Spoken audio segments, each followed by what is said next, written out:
जय क्षत्रिय एकता, जय करनी माता। आखिर महाराणा प्रताप की मृत्यु कैसे हुई? जय श्री राम दोस्तों। महाराणा प्रताप एक महान राजा थे, ये बात हम सबको पता है। उनके सम्मान में एक बात कहूँगा, मैंने कभी भगवान नहीं देखे, लेकिन अगर महाराणा प्रताप न होते तो भगवान आज शायद ही होते।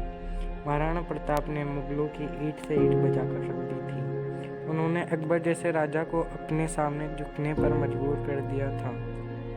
तो आखिर उनकी मौत कैसे हुई जानते हैं। उनकी जब मौत हुई तब अकबर भी रोया था और कहा था आज एक असली मर्द की मृत्यु हो गई। महाराणा प्रताप का जन्म सिसोदिया परिवार में हुआ था। वे सिसोदिया राजपूत थे। उनका जन्म 9 मई 1540 को हुआ। उनकी मृत्यु 19 जनवरी 1597 को हुई। वे सिसोदिया राजपूत थे। तो आइए जानते हैं उनकी मृत्यु कैसे हुई। बात उस समय की है जब राजा महाराजा शिकार पर जाते थे।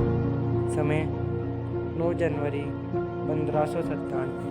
वे जब शेर का शिकार करने निकले थे, तब जब वे धनुष की प्रत्यंचा छड़ा रहे थे तब उनकी मृत्यु हो गई।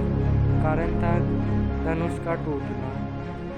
कई लोग ये भी कहते हैं कि वे मुगलों से टक्कर लेते समय वीरगति को प्राप्त हुए, लेकिन ये गलत है। महाराणा प्रताप बहुत ही वीर थे। मुगल कभी उन्हें जान से मार नहीं पाए। महाराणा जब युद्ध करते थे तब उनके सारे साथी उनके जैसे वस्त्र पहनते थे। भले ये भी कभी हो सकता है कि कभी शेरों के झुंड में गीदड़ शेर का शिकार कर ले। हमें कभी महाराणा प्रताप तथा चेतक का बलिदान नहीं भूलना चाहिए। हल्दी घाटी आज भी उनकी वीरता का बखान करती है।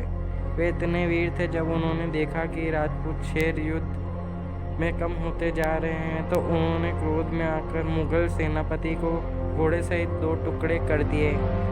उनका यह ऐतिहासिक चित्र आज भी कई प्रसिद्ध है। इस घटना से सैनिकों का खूब मनोबल बढ़ा।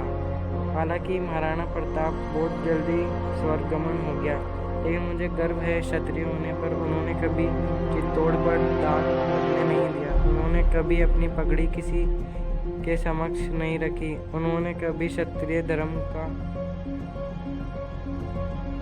झुकने नहीं दिया। वे केवल क्षत्रिय धर्म ही नहीं, हिंदुत्व को भी महत्व देते थे। वे हमेशा 36 कौम को अपने साथ लेकर चलने वाले व्यक्ति थे।